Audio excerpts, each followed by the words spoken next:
Steve Jobs, Michael Jordan, Daniel Park. I have one of these names on the podcast today. Tune in to find out how this SBA BDO in California earned his place in the $100 million club.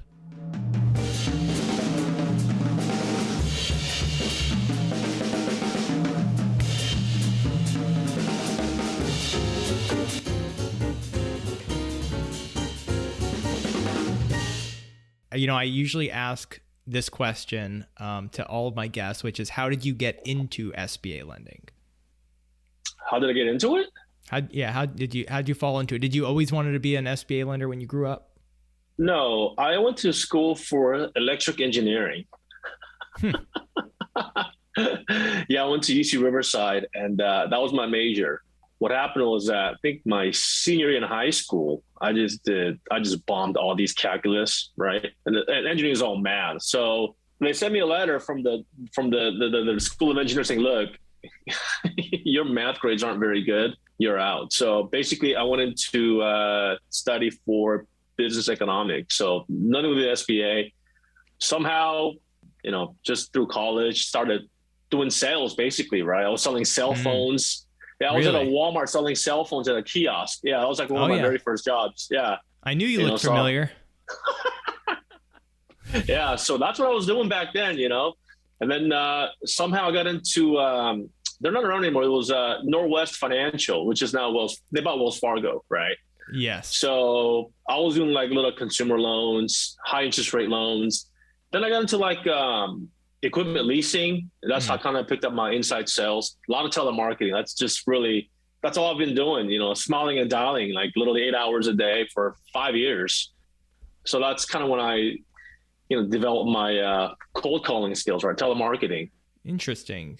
Yeah. And then I got into banking after that. Yeah. Actually, I was in factoring. Then I went to Wells Fargo, and here I am. So SBA was something that was always intriguing, but I was never an SBA specialist, right? So, I'll provide commercial loans and maybe I'll incorporate SBA loans, SBA product, but I never really emphasized solely on SBA until I joined US Metrobank, right? Really? So our bank here That's where you're at now.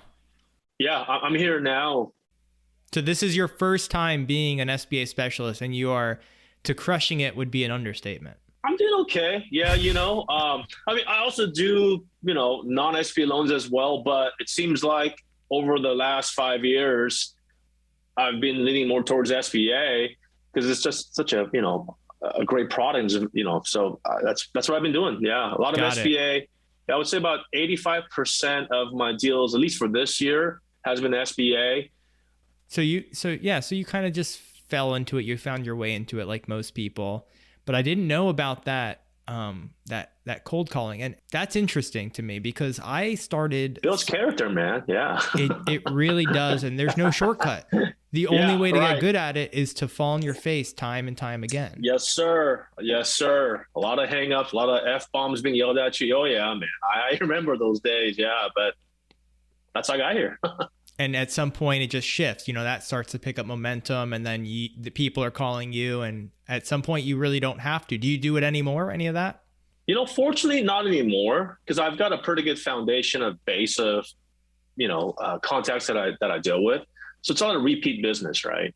Yep. And I don't really even market to end users anymore. It's mostly referral sources. Yeah. Yeah, exactly right. So I don't really, go into that end user anymore, but it'll definitely help. If I had a little more time, I probably would do that, and maybe do some direct mailers or email campaigns, because I think I can always use more. Yeah. Well, what was your approach when you're out there calling? Because I love that art of cold calling and the skills that you need to be successful. Like, summarize your approach on how you were effective at that. To me, cold calling is really just a numbers game. It was all about equipment leasing. That's all I did. I was really just a one-trick pony, right? Either you need it or you don't. So it wasn't about trying to, massage what you do. Like, hey, yeah, this is a sales call. Here's what I do. Can I call you back if you're not interested today? Yeah, and that's really what it was. It's really a truly numbers game where the more contacts you've made, you just had to you have a better chance of getting somebody that's interested in your product. So it's not like I was, selling a array of products. Just, hey, look, here's what I do. That's it. Yeah. Got it. Yeah. That makes sense. So, you're building up, you've gotten punched in the gut a couple times. Now you're building your pipeline. Now you're cranking.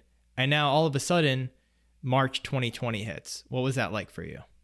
So when COVID first hit, we were lending like just not, we were barely lending, we were basically shut off. The SBA was basically, we were done, we would do deals, maybe deals that are in process, right? Where we're almost to the finish. So we'll get those kind of, done with, but it was pretty rough for the first couple of months, right?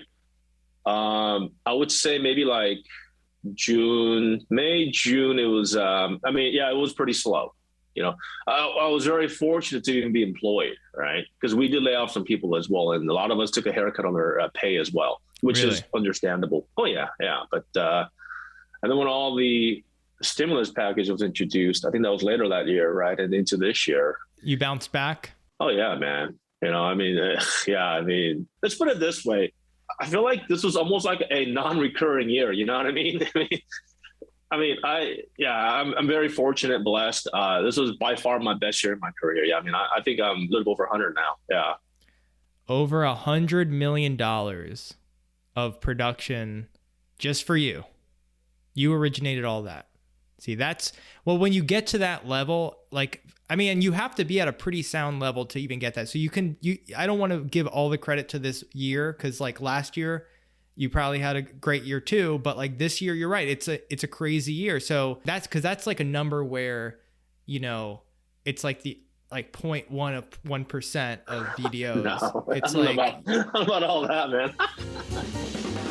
I think the fact that you came from sales and kind of like I did, a lot of people in our industry come from banking. They work their way up. They're tellers, they're bankers. Right. They come up in that type of culture. Whereas I came at it similar in the sense that I was making 100 cold calls a day, or that was my goal at least.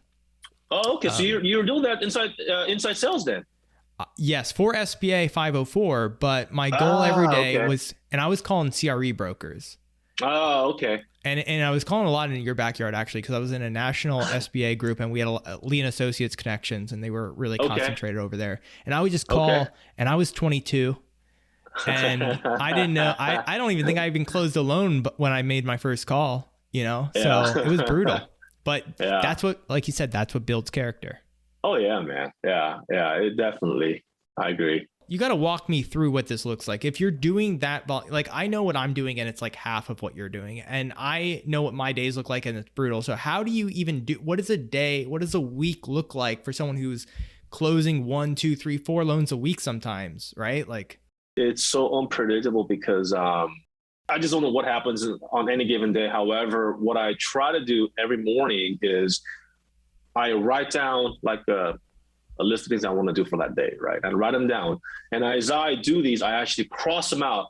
Yeah, something like this, right? I literally just paper. I'll just handwrite it, and I'll just kind of cross it as I do these tasks. If I don't complete it, I simply write the same thing that I missed on that day to the next day, right? So that's basically that's basically a constant reminder saying, okay, here's what I need to do at least for today. Whatever happens today, but I got to at least get these things down, get those out of the way. What I've learned to do in the last, at least for this year, just because there's so much happening in terms of, loans, number wise, I've learned how to delegate more, right? So I've got 3 loan officers, right? 2 SBA, 1 does conventional, right? So I try to lean on them to kind of do some of the stuff that I would normally do. A lot of the follow-up, with the borrowers or the brokerage or the referral sources. So I kind of lean on them to do that. It's the only way I can be able to manage this type of volume. Yeah, at least for this year. So under that umbrella of the production you're doing, you have actual loan officers under you? Yeah. So how many? So I've got 3 2 SBA. And 1 conventional? 3. Okay. Yeah, and then we've got a team of closers. that, we rely on. But I think that's how I'm able to actually get through these deals, is that, I've got great loan officers that are just really, make this thing happen. To me, that's a game changer. I'm not really familiar with that type of model. So do you originate all those loans and then feed some out to them? Or in that number you're giving me, the 100 million plus number, that's they originate? Okay, that's you. No. Their sole purpose, they just simply underwrite. That's all they do, right? Oh, okay. So you call them loan officers. I always think like that's underwriters. Like yeah. Okay. Oh, right. So in our bank, a loan officer is basically an underwriter, right? So in my branch, because I sit at a branch now, right? I've got 2 underwriters that are in my branch, and then 1 other underwriter that does like conventional loans, basically. So as I get these deals, I get them engaged on the front end, right? So once we issue the LOI out, let's get the good faith deposit check back, I immediately get them involved either with my referral sources or the actual borrower, right? And I get them going, hey, look, she'll get you a checklist. Here's the stuff that we need to get this going. At the same time, I'm going to go ahead and, get the appraisal bids out, get the phase 1 going. So that's kind of how we work. Yeah. So, and every week I try to have like a pipeline meeting with my underwriters. Okay, here's what you're working on. Great. And we kind of check the progress on a weekly or at least bi-weekly basis. So that way we know where we're at all times. Yeah. Okay. So your day to day, you have obviously deals that are in closing. You have deals that are in underwriting, right? Right. And you have deals that you're kind of getting towards underwriting. Right. Packaging up. And then you also have like, hey, brand new loan requests. Yeah. So yeah. Your whole day, you're kind of just doing all that stuff. Yeah. Yeah. Okay. So, and all this deal flow is coming towards you. What are you doing that's attracting this deal flow? Like, why are so many people coming to you for these financing requests? I think it's reputation. Yeah. And your ability to deliver. Yeah. And I firmly stand behind that, because, and LinkedIn does help too, by the way. I'm a firm believer in LinkedIn as well. Yeah. I've got quite a bit of deals. Like, hey, look, I saw your post. Hey, I got this deal here.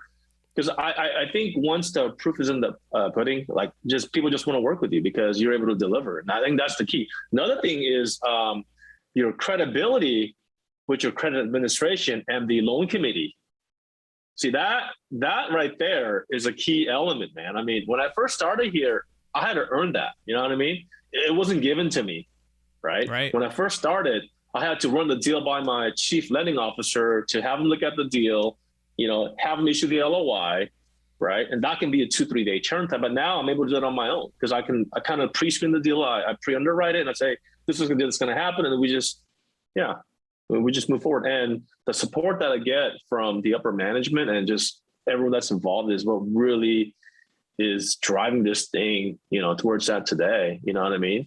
I tell my brokers and my borrowers, hey, look, man, I'll be 100% honest with you. We are not the fastest bank. I'll be the first one to tell you that, we can definitely improve on our back. So that's fine. But, it's always a progress, right?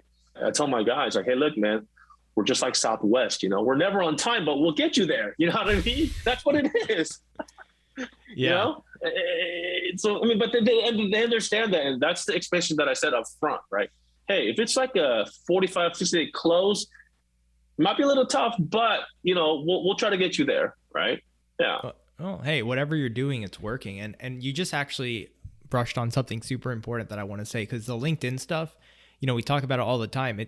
It works so well. And your posts are very underwhelming. They're very simple. You want me to That's right. I invited you on my podcast to make fun of it. They're like, give me some pointers. No, but you are doing the most important part of it correctly, which is consistency. No matter how busy you are, you still find the time to post about your closing. And I see what you do. I mean, you comment, you do funny comments. It's good comments. You engage with people and you just say, hey, I just closed this. I just closed this. I just closed this. And that's how I took note of you. So you don't have to do anything fancy on LinkedIn for that to be effective. Yet so many people just don't even. Yeah, I think it's a great tool, man. I mean, I think you got to stay in front of these people, stay in front of the audience, really. Yeah. I think that's the key. But you're getting it done, and so people are coming to you because they know, you know, you'll take care of them, you'll get it closed, you've executed time and time again, and there's a ton of value in that. But the other thing you said, credibility, that's a lot harder to do, really. I mean, because that takes it takes time. It takes time. So what would you tell a younger BDO who's trying, or someone who just started their gig in the last like 3 to 6 months, like as they're going and bringing their first few deals, like how do they work towards building that type of credibility? Just be real, you know, just tell them like it is, you know, like what I do. And this is what I've done in the past, you know, 20 years of doing this, is that, you know, I point out the weaknesses, right? Hey, look, this is why the deal is weak, A, B, C, and D. However, here are some of the mitigants to consider, right? So I just kind of lay it all out there, because the way I look at it is that eventually they're going to find out, regardless how you look at it, right? So it's just address it up front, because that tells them that you know what you're talking about. Like, hey, look, here are the reasons why this deal is weak, right? However, here are the reasons why we should consider this deal. And I tell them up front. And do you, because I mean, I do that, and I think that's a winning strategy, and I'd be surprised if anyone didn't do that, really, but I'm sure it's out there. But maybe some people will underplay the weaknesses, you know. No, you gotta lay it out there, and especially when I speak to my referral sources, right? I'd say, look, this deal is going to be tough because of this, and this, and I'll give them an option. Hey, look, if you want me to run with it, I'll run with it. However, it's not going to guarantee that I'm going to get this thing through the finish line. And I'll tell them up front, and they appreciate that, right? Or if it's a deal that's not going to happen at all from the get-go, you know what I've been doing a lot lately is I refer them to another referral source, another lender, right? And they appreciate that, because now they're like, okay, well, I can go to this guy here to go to Daniel, and if it doesn't work out, he'll find me somebody else, you know? And I don't expect anything in return. So they like that. They appreciate that, you know?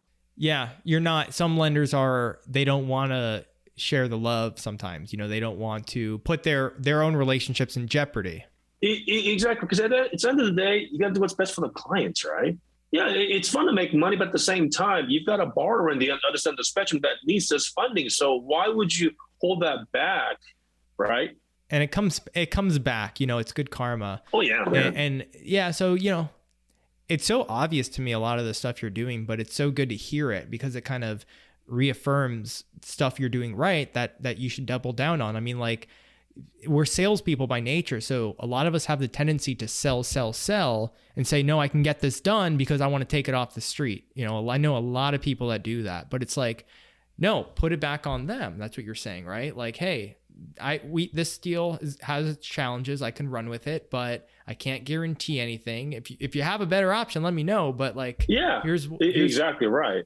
This is obvious stuff, but when people go to you know, go to that next deal that they want to get done, do they actually put it into practice? And I hope some of the people listening do, because what you're saying is spot on.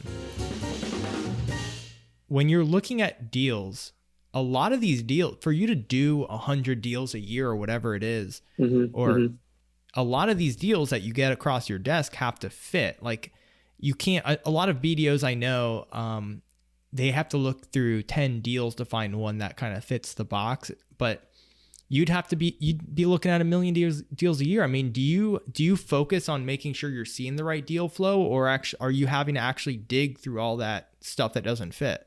For the ones that I've been working with for some time, they know what deal fits in my box, right? But for the newer guys that I, let's say, just, you know, met last week or something, you know, they'll throw something at me, and if it doesn't fit, I'll tell them, hey, look, this doesn't fit, and this is kind of like what we do. So they're aware of it, right? So next time there's a second Brian, you know, they know exactly what type of a deal that I'm looking for, and that's what they send me. So yeah, sometimes I have to filter that stuff out. Yeah. So you're not just saying no, you're explaining why, and then what you do. You're using it as an opportunity to kind of train them. Right. Okay. That helps. I've done that too over the years, and it's really helped, because when I first started, I was getting apartments and like stuff I couldn't do, and now it's like pretty much all in. Yeah. In the realm. Okay. Let me ask you this. You're at the top of your game. Okay. You even maybe projecting a down year next year, because this is such a crazy SBA Yeah, year. man. It's been, yeah.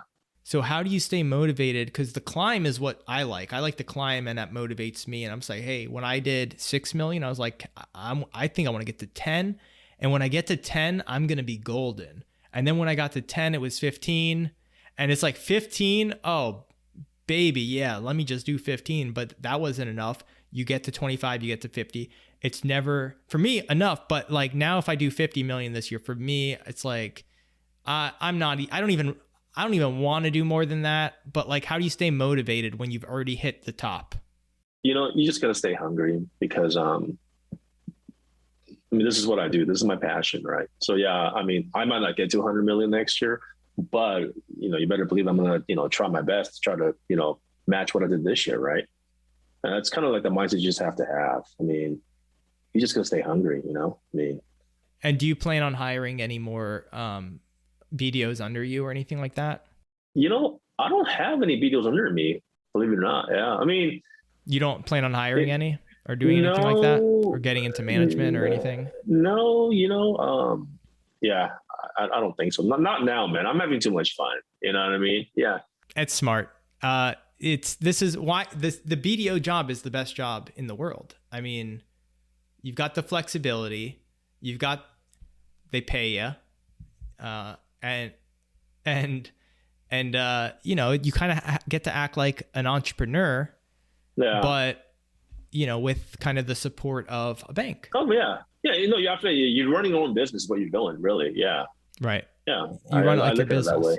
So Exactly. what are they, Yeah. so Daniel, what are they doing over there to keep you happy? How do you keep Daniel happy over there? Or what are they maybe not doing? Like if I have a top performer on my team, like what's the secret there? Cause you've been there almost 6 years. Yeah. It'll be 6th of March. Yeah. Yeah. That's great. You don't see that too often. Most people are out after 2 or 3. There must be something over there that is keeping you there. You know what it is that I feel appreciated, right? And I feel like I'm not just a number, right? And that's the key, man. This is nothing to do with monetary stuff. It's just the fact that you feel like you're part of something greater, right? And you actually attribute to that, right? And I think that's why I prefer, this is actually the first small bank that I ever actually worked at. Yeah, all the other banks are, Wells Fargo, Chase, Western Alliance Bank, right? Those are the big boys. But when you work at a smaller bank, you definitely feel, that you're not just a number, and you actually play a role into, the bank's success. Yeah, and I think that's what keeps me here. Yeah, I admit if I go somewhere else, I'll probably make a little more, but I'm happy where I'm at. You know what I mean? They take care of me. So, and once you build that credibility and trust with the upper management, No, that's good. I mean that, and it takes time to build that credibility, like you said, with those people. You'd have to start all over if you went somewhere else. Yeah, exactly. Yeah, it's the having to start all over, and then it just building that trust, and that's I've been here, 6 years in March, knock on wood. I have not had one single deal go bad. And I've done, wow. I mean, I've done quite a bit here. Yeah, let's put it that way. Yeah, since I've been here. That's incredible. That speaks volume. Yeah, man, because when they're late on a payment, I'm calling them. Hey, look, I need a payment. I'm very pro. When it's end of the month, right? What I do, I probably start doing this next week, is that any payments that are almost getting to a 30-day late, I'm on the phone. I'm like, hey, I gotta get a payment, and they respond. Yeah, yeah. I get a reminder. Yeah. So that's the other side of that. It's not all just production, right? Because we're not a very big shop. So when it comes to like delinquencies, I'm all over it, man.